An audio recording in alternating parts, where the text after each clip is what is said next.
महाराज जी, आप दोनों का एक जैसा ही प्रश्न था। महाराज जी, ये जैसे आप कहते हैं कि बच्चों में सुधार होना चाहिए, माता पिता सही आचरण होना चाहिए, ये कह रहे हैं, कुमार जी कह रहे हैं कि मेरे माता जी का किसी से संबंध है और पिताजी का किसी और से संबंध है, जिसके कारण आपस में उनकी लड़ाई होती रहती है और इस पे हमारे पे बहुत असर पड़ता है। वैसे ही जी कह रही हैं कि माता पिता के जब आचरण गलत हो तो घर पे बच्चों के बहुत असर पड़ता है। बहुत बड़ी समस्या है, बहुत बड़ी समस्या है। और आप लोग अपने को संभालिए। किसका प्रश्न है?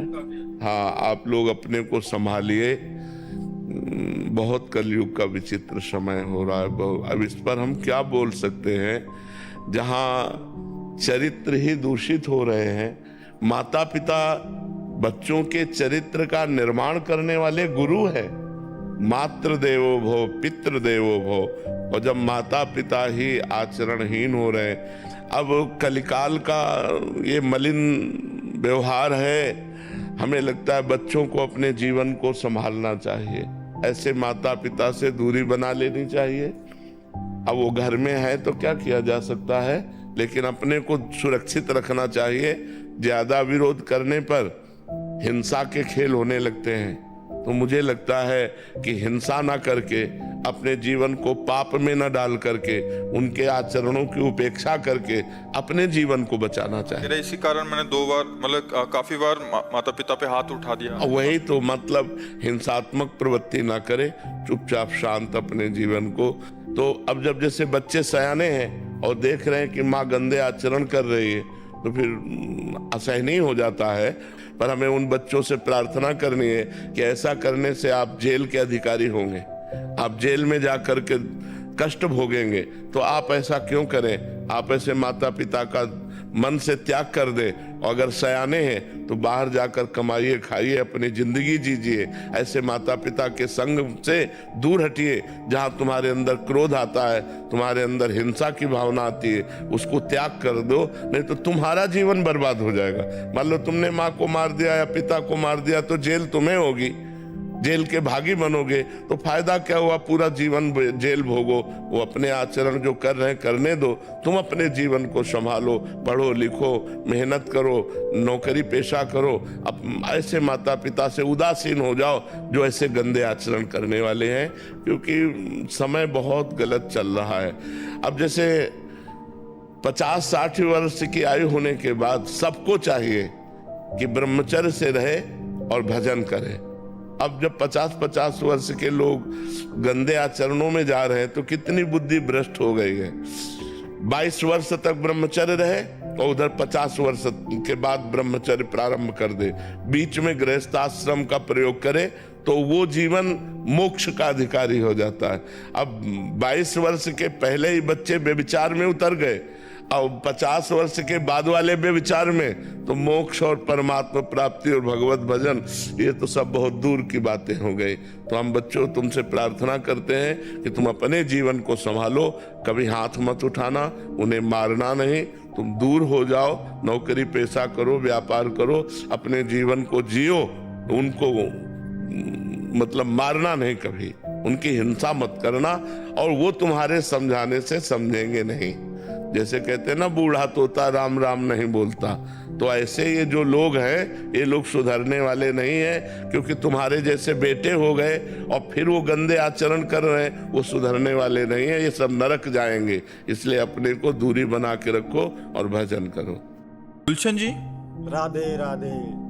राधे राधे महाराज जी। महाराज जी, मेरे एक रिश्तेदार को डिप्रेशन हो गया था, फिर मैंने उनको राधा नाम जपने की सलाह दी और वो मानसिक बीमारी से ठीक भी हो गए। महाराज जी, पर ये हुआ कैसे? क्या इसके पीछे कोई कारण था? हाँ, जब हम नाम जप करते हैं तो पाप नष्ट होता है, और जब पाप नष्ट होता है तो बुद्धि शुद्ध होती है। जब बुद्धि शुद्ध होती है तो डिप्रेशन खत्म हो जाता है। डिप्रेशन होता है ओवर थिंकिंग, नकारात्मक सोच। 2 बातें, ओवर थिंकिंग और नकारात्मक सोच से ही डिप्रेशन होता है। कहीं ऐसा ना हो जाए, कहीं ऐसा ना हो जाए, कहीं वो डूबते डूबते एकदम निर्णय करने के लायक नहीं रहता, तो वो उसी में डूबा रहता है। अब वो राधा राधा राधा तो ओवर थिंकिंग बची, और राधा नाम उसके पाप को नष्ट कर रहा है, तो नकारात्मक सोच सकारात्मक आ गई, वो डिप्रेशन से बच गया। हर दुख से बचने का उपाय राधा नाम है। हर दुख से आप जप करके तो देखो, पाप कर्म मत करो, शराब मत पियो, मांस मत खाओ, पराई बहन बेटियों से गंदा संबंध मत रखो, नाम जप करो, देखो आनंद आ जाएगा। आनंद जहां आना है वहां से तो कनेक्शन नहीं किए, और जहां से दुख आना है वहां कनेक्शन ही कनेक्शन है, तो कैसे सुख मिले? संसार दुख का घर है, दुखालयम अशाश्वतम, नाशवान और दुखमय, और भगवान आनंद सिंधु है, आनंद सिंधु से संपर्क नहीं है, और दुखालय में ही फंसे तो दुख ही तो मिलेगा। नीरज कुमारी जी, राधे राधे महाराज जी। महाराज जी, आपका सत्संग और एकांतिक वार्तालाप सुनते हैं और नाम जप भी करने का अभ्यास कर रहे हैं। महाराज जी, मैं अपना एक अपराध आपके आगे रखने आई हूँ कि जो जो दोष मैं दूसरों में देखती थी महाराज जी, वही मुझ में आने लग गए हैं महाराज जी, वो बहुत जलन हो रही है महाराज जी। हाँ, ये बहुत पक्का सिद्धांत है कि हम जिसके दोष दर्शन करेंगे वो हमारे अंदर प्रकट हो जाएंगे, इसलिए हम किसी के दोष न दर्शन करें। ये आपका ही नहीं, ये हमारा भी अनुभव है।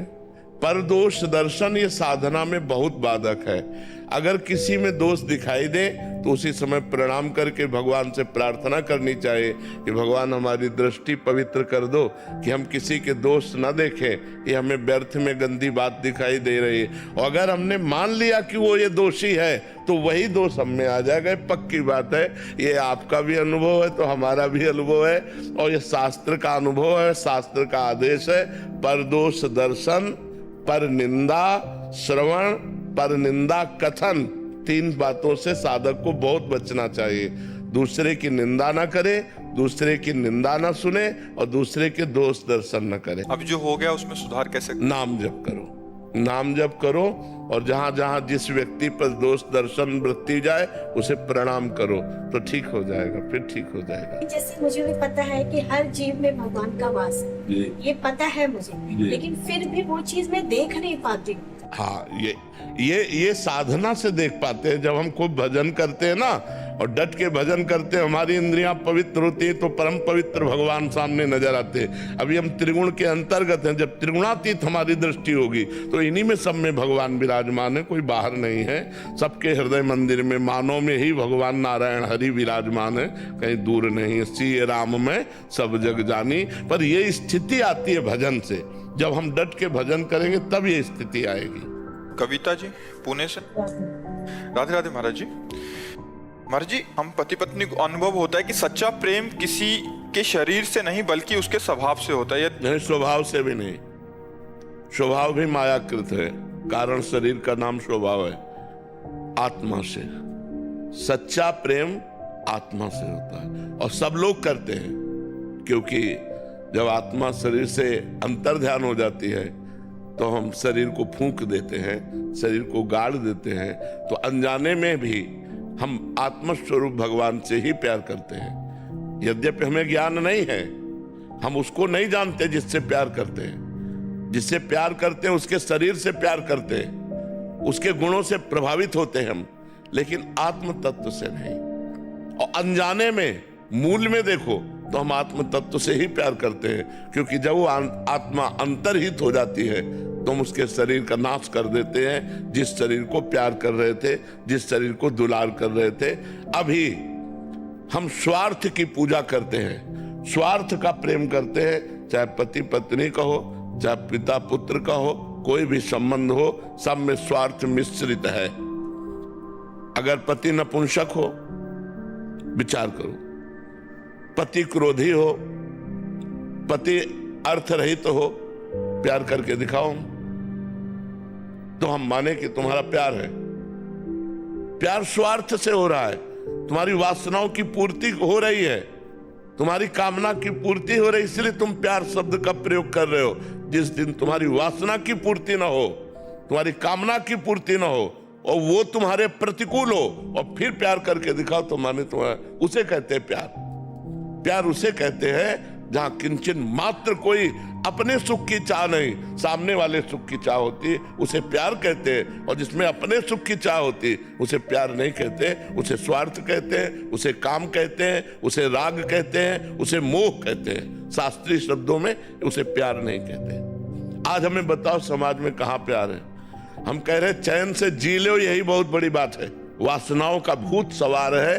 हम तो प्रणाम करते हैं उन दंपतियों को जो कम से कम लौकिक प्यार से ही सही धर्म से तो चल रहे, जी तो रहे हैं।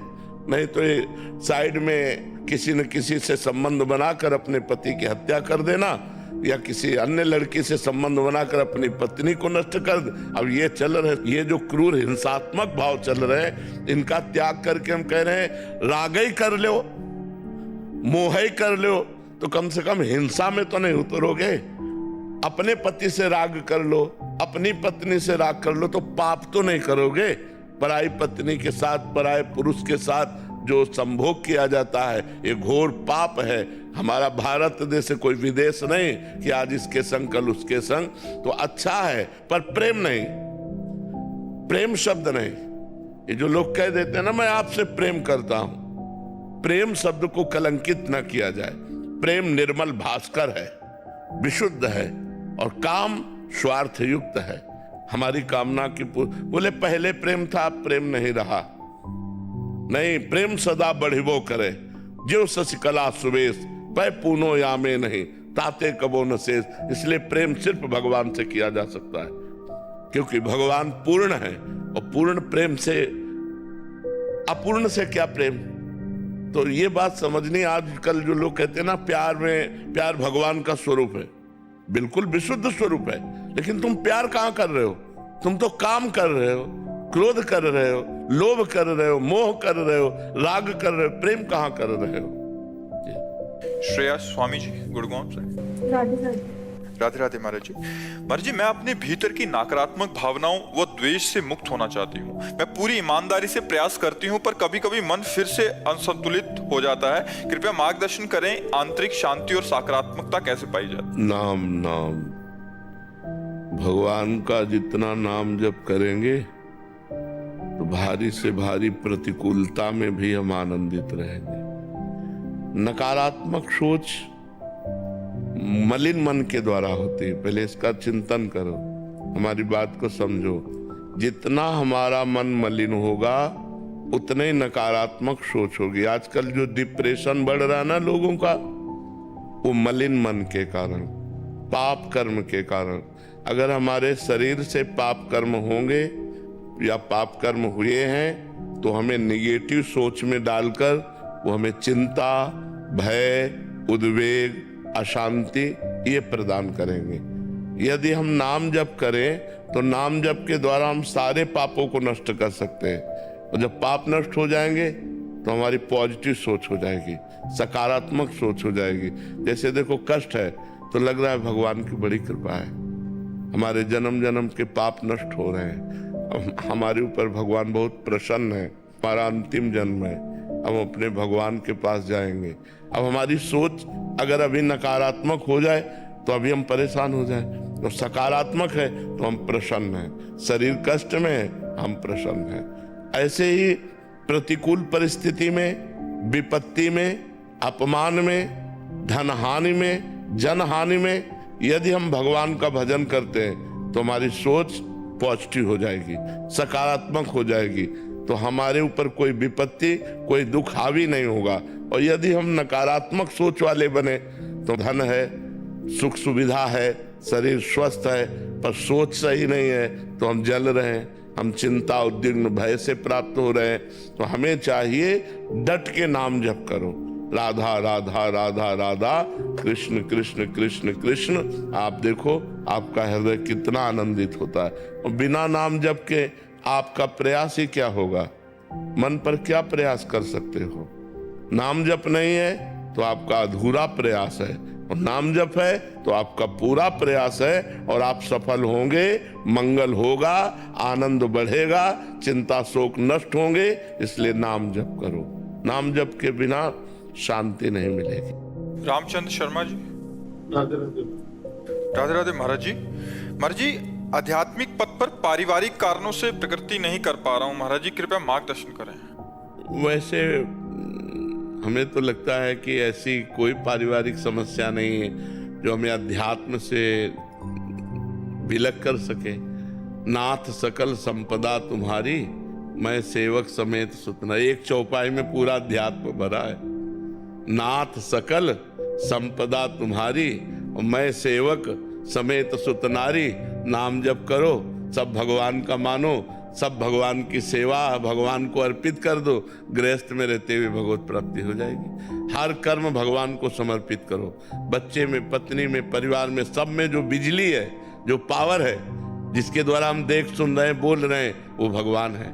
सबके हृदय में भगवान, जड़ चेतन जग जीव जत, सकल राम में जानी, बंदों सबके पद कमल, सदा जोरी जुग पान। सब में भगवान। हमें लगता है कि गृहस्थी बाधक नहीं है, हमारी समझ बाधक है।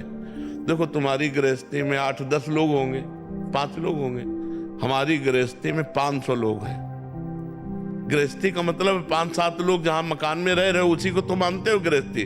भाई लड़का है, बिटिया है, पत्नी है, अमुक है, तो हमारे सब लड़के ही तो हैं जो शिष्य बने हैं। 500 हैं, 500 का एक साथ भोजन होता है और 500 के एक साथ सब खान पान विभाग रहना सबका।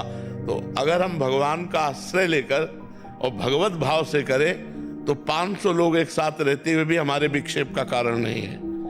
और अगर हम भगवत भाव छोड़ दें तो पति पत्नी में नहीं बनती। एक बिटिया होती, एक लड़का होता, वो नहीं संभलता।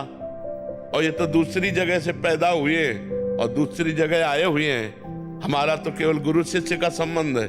माता पिता अपने बच्चे बच्ची को नहीं संभाल सकते, जवाब दे दे, अपनी बच्ची का मोबाइल रखवा के दिखा दो, वो रखना नहीं चाहेगी।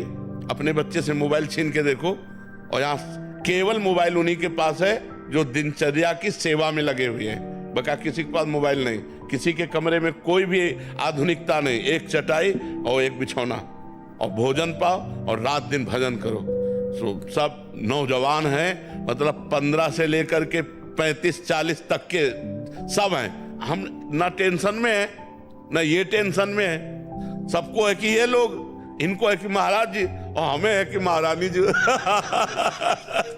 तो कोई टेंशन में नहीं। अच्छा, अब अपने घर में आप टेंशन में हो, ये समस्या है। अपने घर में आप टेंशन में हो कि यार कैसे चलेगा, क्योंकि आपको चलाना है ना।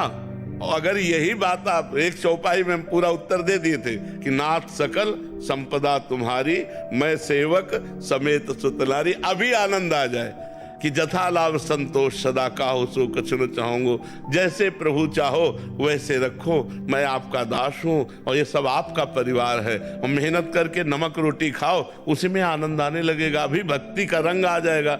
पर इतना चिंतन बदल गया, बेटी का ब्याह है तो इतना रुपया होना चाहिए, लड़के की पढ़ाई का इतना होना चाहिए, इसका इतना होना चाहिए, वो सब टेंशन भरे हो। छोड़ो टेंशन, भगवान के ऊपर छोड़ो। भगवान कहते हैं अनन्यस चिंतयन्तो माम ये जनाः पर्युपासते तेषां नित्याभियुक्तानां योगक्षेमं वहाम्यहम्। जो मेरा अनन्य चिंतन करता है उसके योगक्षेम का वहन मैं करता हूँ। अगर अपना भरोसा परमात्मा में लग जाए तो आप कह सकते हो कि आप बाबा जी हो। नरसिंह मेहता जी गृहस्थ थे, बेटी का भात भरने के लिए स्वयं जगदीश्वर भगवान गए। भरोसा है, इतना भात में लिखा गया था सामग्री कि वो आए ही ना, क्योंकि वो गरीब है, वो आए ही ना। तो उन्होंने पर्चा भगवान के आगे रख दिया और पहुंच गए। तो द्वारिकाधीश गाड़ियों से लद करके जितने पर्चे लिखे थे उससे अधिक, और यहां तक कि स्वर्ण वर्षा तक भगवान ने कर दी। तो हमें भरोसा होना चाहिए, वो कहानियां ही नहीं है, वो हम अपने जीवन में देख रहे हैं, अपने जीवन में देख रहे हैं। जहां हम मांग करके खाते तो कई दिन भूखे रहते, पर आज भगवान के भरोसे में तो 500 लोगों की व्यवस्था होती। तो हमें लगता है गृहस्थी हमको परेशान करने वाली नहीं, हमारा चिंतन हमको परेशान कर रहा है। यदि हम ये चिंतन में भगवान का नाम बैठा लें और विश्वास कर लें तो पक्का समझो, अपने खेने का भरोसा रखोगे तो डूब सकती है, लेकिन फेंक दो हरि शरणम, अब मरूंगा भगवान मार दो, तो पक्का ऐसी लहराएगी कि नाव किनारे लगी जाएगी। जो भगवान के भरोसे हो गया, बस सबसे कठिन बात है भगवान का भरोसा होना। हमने जीवन में ऐसी ऐसी घटनाएं देखी है कि 1 सेकंड चूक हो जाती तो मर जाते। कई घटनाएं जीवन में देखी। गंगा किनारे जा रहे थे, भ्रमण करते थे, गंगा किनारे ही भ्रमण करते थे, तो ऊपर से पूरा सूखा और नीचे सैकड़ों हाथ का दलदल, कि मतलब तो हम अगला जो ही कदम रखने में आवाज है, बाबा सावधान आगे मत जाना, दलदल है। तो हमने पीछे बहुत देखा लेकिन आवाज वाला नहीं मिला, और आगे छड़ी मारी ऐसे तो गप से छड़ी चली गई, ऊपर की पपड़ी हट गई। अब बताओ अगर हम आगे चले जाते और हम धंस जाते तो वहां कोई निकालने वाला नहीं था। आवाज कौन दिया? उसी परवाह। हमने बहुत देखा कि किसकी आवाज आई, लेकिन सावधान आगे कदम मत रखना, दलदल है।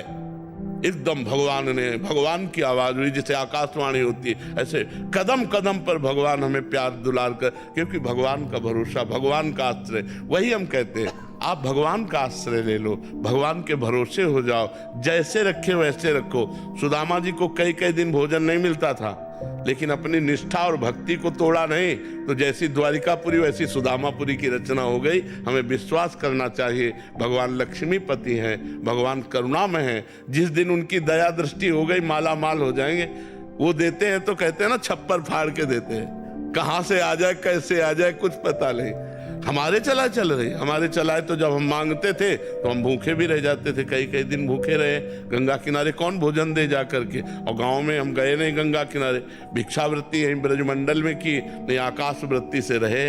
तो हम वही कहते हैं, आप भगवान का भरोसा ले लो और नाम जप करो, परिवार को भगवान की सेवा समझो, तो वही भक्ति बन जाएगा, वही सेवा भक्ति बन जाएगी।